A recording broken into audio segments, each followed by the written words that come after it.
Welcome to Earthbeat on the Real News Network. I'm Daphne Weisham. Today we're speaking with a member of the Japanese Parliament, Kuniko Tanioko. Thanks for joining us on the Real News. Thank you.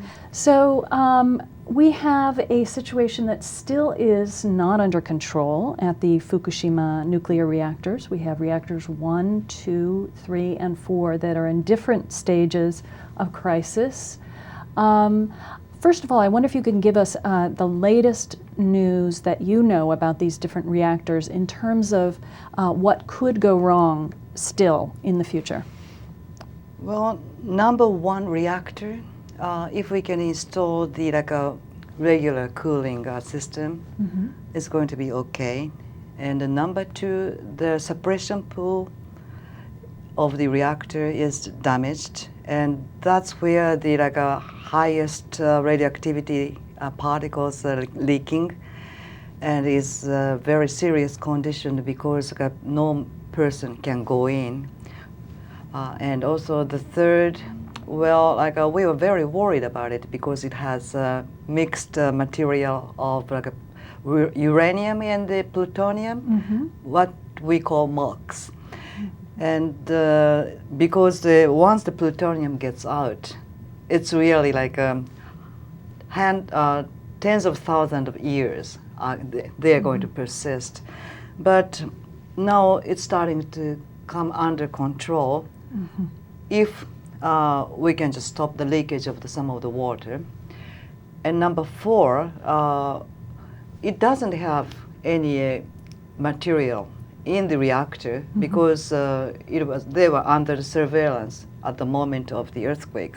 However, there are so many used rods in the water pool, which is upstairs of the building, that if we are shaken more by the earthquakes, well, by the way, that we had 16,000 earthquakes since the first big one, so the ground is really shaken a lot. So we do not know how strong the ground is at the moment where the buildings are standing. Do you feel that the information that's being shared with you as a member of Parliament has been accurate, up-to-date, honest by those in charge of handling the response to this nuclear accident? Good question. Yes and no, because if we are just asking the on regular basis, we never get the clear answer. But there's always in the political field that the ways get closer to the real answer. So we've been trying very hard to get the answer eventually. Now, when the Category 7 was put in place for the Fukushima disaster, how did you find out about that? Well, I read it in newspaper. You read it in the newspaper. So nobody informed you beforehand. You actually heard it when everybody else heard it, even though you're in charge of one of the ministries that is overseeing science for the entire country of Japan. Well, it was too bad. I was furious. And I asked one of the ministers that why they were hiding the news from us. And the minister said that well, I only knew the night before. So it's almost as though they're treating the adults like children and the children like adults, giving the children the exposure to high levels of radiation even for adults, and not giving the kind of information that they should be to adults, especially elected officials. Yes, and well, it's true, but at the same time, the way they were treating the ordinary public was not good at all either. It seemed as if the Japanese media was assisting the hiding of the government and the TEPCO by introducing all those guests who are said to be the specialists, saying, oh, the things are under control, or this is nothing, or it is not so serious. Keep saying it for the first few weeks. And why is that? Why is the Japanese media being so cooperative in keeping information from getting out freely? Because you think the media is there to expose the truth. They're supposed to be providing that information to the public. Maybe because media is the part of the what you call business circle. And media has many sponsors who they don't want to get furious. Including the nuclear industry? Yes, of course. Has it always been that way, or has it gotten more that way in recent years? Well, it's difficult to say, but it was a gradual thing. So these protests that we see pictures of on the streets, or demonstrations where parents are bringing radioactive dirt to in protest, is that sort of thing ending up on Japanese television? Well, yes, a little, bit by bit, yes.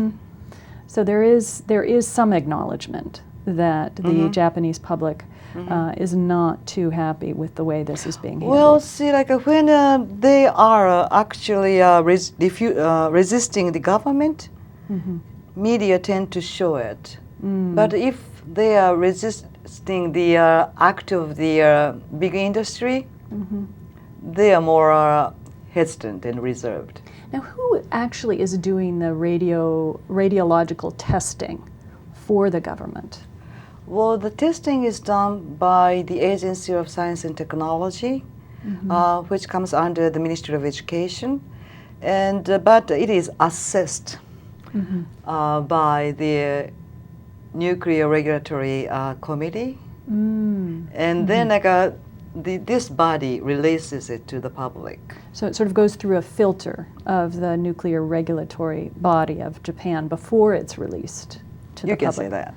And in that process, is some information withheld, or is it simply downplayed, or what do you mean by it's assessed? Well, assessing means that things become vague. And also probably they say they don't want to be misunderstood. When they have that is used as the excuse to hide some of the things. Because see, they say that if we show everything, people get confused. Do you feel that it's important to share this information not only with the people of Japan, but with the people of the world? Of course it is.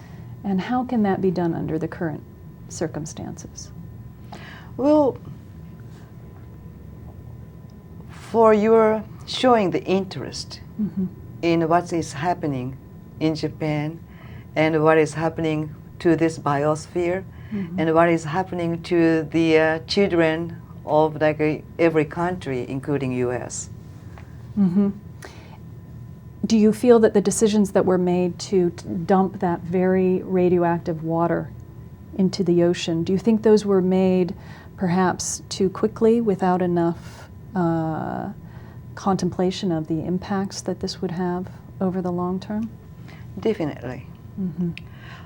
Japanese government was lacking the quality of the act of releasing so much radioactive water to the ocean. For one thing, it is impolite not to ask any neighbors. Secondly, once it's discharged, you cannot retrieve it back. There's no way. And thirdly, this only planet is not only belonging to our generation, but we have to share it with the future generation. So this singular act of releasing the water is going to reflect so many different lives, including the human ones. But when I was in the Fukushima, the second week of this accident, and I could not really feel the radioactivity, of course. I could not hear it, I could not see it, I could not smell it.